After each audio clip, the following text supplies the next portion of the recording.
यमलोक कितनी दूर है यहां से, मृत्यु लोक से? कैसा है, कितना बड़ा है, किस उपाय से वहां के संकटों से पार हुआ जा सकता है? आप कृपा करके बतलाइए। मार्कंडेय जी ने कहा, धर्मात्माओं में श्रेष्ठ युधिष्ठिर, तुम्हारा ऐसा प्रश्न करना बहुत उत्तम है। ये बड़ी गोपनीय बात है। तुम ऋषियों का आदर करते हो, इसलिए मैं तुम्हें बता रहा हूं।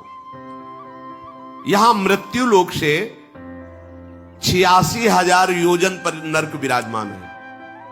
अब ऐसे मार्कंडेय जी कह रहे, गुप्त बात है, तुम संतों पर श्रद्धा रखते हो, इसलिए मैं तुम्हें बता रहा हूं। यमलोक 86,000 योजन, एक योजन 4 कोश। यमलोक का मार्ग 86,000 योजन है, और उस मार्ग में कहीं कोई प्रकाश नहीं, कहीं कोई जल नहीं, कहीं कोई वृक्ष नहीं, और आग जैसी तपती हुई भूमि है, केवल आकाश मात्र है। बड़ा भयंकर मार्ग है। और कितनी मिनट में इसको तय किया जाता है जानते? 2 घड़ी 48 मिनट। और मार पड़ती ऊपर से 48 मिनट में इतनी दूरी तय की जाती है। यातना देह, मरना है नहीं उस देह में। जैसे 5 भौतिक देह तो मर जाएगा, लेकिन यातना देह नहीं मरेगा। काट दोगे फिर भी नहीं मरेगा, काटा फिर जुड़ गया फिर, क्योंकि इसे भोगना है। बड़ा भयानक दुर्गम है। वहां ना कोई वृक्ष की छाया है, ना पानी है, ना कोई ऐसा स्थान है जहां बैठा जा सके। जीव को भारी कष्ट देते हुए ले जाया जाता है।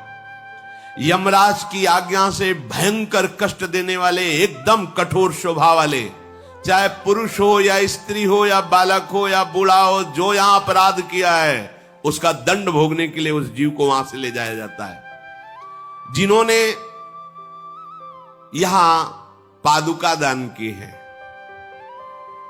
उत्तम साधन परायण जनों को जो दान किए, उनको पादुका दान, तो उनको पादुका मिलेगी उस रास्ते में।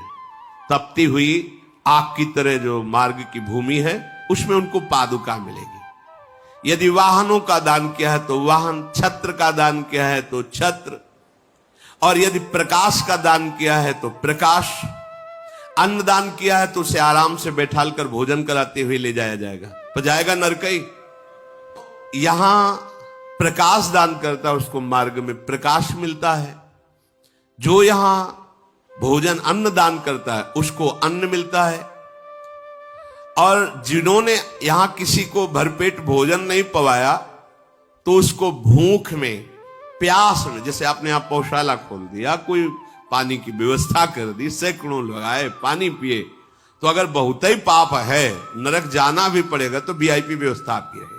नहीं होते जैसे वीआईपी लोग जाते हैं किसी छोटे मोटे अपराध या ऐसे, उसमें तो उनके पंखा भी लगता है, उनके लिए व्यवस्था वैसे, जो ऐसे तो फिर नीचे टाट बिछा है उसी में, वैसे अलग अलग व्यवस्था नरक में भी होती है। जिन्होंने यहां किसी को भोजन नहीं, किसी को वस्त्र नहीं दिया, किसी को पानी नहीं पिलाया, कभी किसी को कोई सेवा नहीं की, नंगे, वहां कोई कपड़ा नहीं पहना जाता यातना देह में, बड़ा कष्टमय जीवन। आचार्य और बड़े बड़े महापुरुष इसका वर्णन करते हैं।